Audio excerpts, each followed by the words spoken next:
am a visual artist, and I have an Instagram page and a Facebook page, but I use Instagram mainly for my personal art, and then I use my Facebook page to promote, because I teach art to kids too.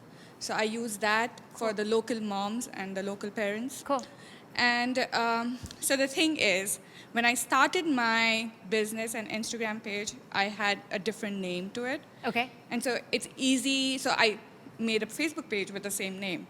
And it was easy for me to change my business name on Instagram, but now I'm having a tough time to change it on Facebook page.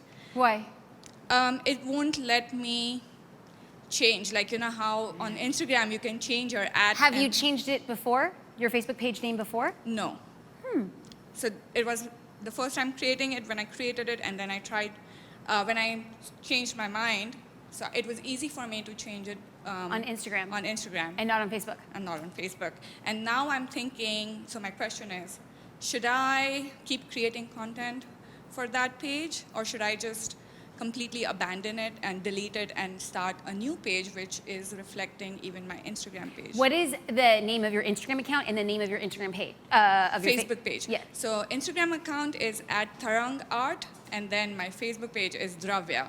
So people think that it's my name, and they don't. So when moms come to me, they just say, even though I have my bio and say, I am Charmi Shah, and I'm an artist, a working artist, and I'm an art teacher teaching kids, and they still call me by the name Dravya. So I'm like, what do I do? Do I just delete that and start a new page? How many people are on your Facebook page? Not many. Like around 190. And how much does it hurt you to let go of that page? On a scale of 1 to 10, 10 being like this is agonizing, and 1 being I don't care. I have put a lot of lately I've been putting a lot of content on it. Have you reached out to Facebook support for any help on changing your name? Yes. And what happened? They keep saying that they cannot change it. Can we pass the mic back there real quick? ASAP, because this is supposed to be rapid fire. We're getting deep real quick. Okay, so I totally know how to solve your problem. It took me forever, and you have to do it in 2 steps. Okay. So I changed my name, and I was changing it from Grace Hensley Horticulture to Fashion Plants, and I had to do the whole thing as one name for like a day. And then I dropped the first part. And Facebook only wanted you to see the name as a whole thing, because they couldn't handle a big jump from a major name change. Okay. You had to do it in 2 parts, and it was super easy after that. I complained about it for weeks. Going back, showing them my business license, totally didn't work. 2-part step, super easy. Okay. And Allison is nodding. So clap that up. Thank you. Okay. Saved me from having to answer that question. Let's see. When I first started, I needed coaching, but I couldn't afford it. How do I find my target market, people like me, that can pay? Well, we have a 2.4 billion person platform that we just spoke about, and there is over 1 billion people on Instagram. There are people who will pay what you have to do. But if you're asking that question, my question then back to you would be, did you complete the Dream Customer Cheat Sheet? We can't talk about anything else. Because once you know your dream customer's cheat sheet, then you have a clear path of who you should follow, who could potentially be your customer. Will they be your customer? Probably not. But when you get into their psychology, when you know what they do, how they spend their money, where they spend their time, where they vacation, where they shop, you start creating content that would ultimately attract a like person for that person. So how do you find your dream customer? Identify the dream customer, reverse engineer what they're doing and how to spend their time, their money, and their excess extravagances, and then create content for that person. Georgina, how important is it for your caption to match your image? As a newborn photographer, my followers love baby images, but lifestyle images are a hit or miss. I feel like that's 2 questions, or is that just me?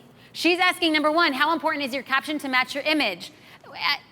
Not that important. This is the thing that we've discovered, is that some people will actually, people always say, Jasmine, your captions are too long. If my captions are too long for you, they weren't written for you. That's what I feel. Because the people who take the time to read the captions, they go deep and they convert in a different way. Again, I'm not there to be liked, I'm there to run a business. So how much do captions matter to the actual image?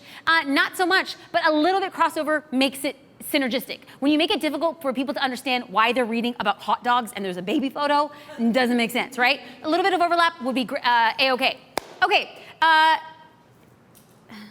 there any other questions in studio? Yes, right here, that was it. Yes, Robert. Okay, algorithm question. When we receive a comment, how many characters or word count does it have to be for the algorithm to pick it up?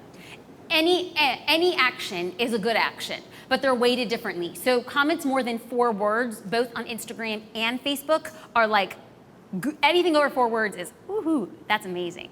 Okay. Anything below 4 words is still good. Now, the least ranking is a series of emojis, and just yesterday, somebody had left a series of emojis, but a person I know personally, so I know it wasn't a bot. She just left a series of emojis because she was so excited, and then it was hidden by Facebook. So we just have to be very careful about what that's actually looking like, because Facebook reads that, the Facebook algorithm reads that as spam. So I had to go through and manually unhide it. And so my indication to my page and the algorithm is, no, this is a real person, and like, we're cool. Whether or not Facebook agrees with that, I don't know. But I knew for a fact she's a real person. So. Okay. Does it stop at the first level, or once we answer back and a conversation keeps going, does the algorithm see that, or is it only at the top? Here's the thing. It's super hush-hush. My gut is, it sees it. And it sees it how long you're taking in between responding. Because Facebook wants to reward people who are on Facebook keeping those conversations native, which is why I try very carefully in the first 2 hours when I post something to be responding. I don't have to respond to everybody, but just some sort of action to indicate to the algorithm that I'm present, which is why Instagram is very against third-party scheduling apps. They're very open about that. They don't like it. And what they're now doing is they are making people who have a third-party scheduling app like Plan, Planoly, Later, all of those other things, sync up automatically with Facebook. So when you have a business account on a third-party scheduler, you can automatically schedule it into the platform. But Instagram doesn't like that, because you have something going out in the wild, and like 8-10 hours later, the next day, you're like, oh shoot, I forgot, I posted it. And then you go back in, but you weren't responding and keeping the conversations popping. They don't like that.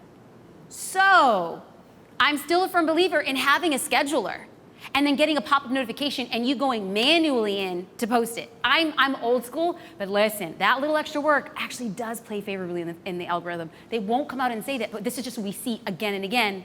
Your data nerd is here.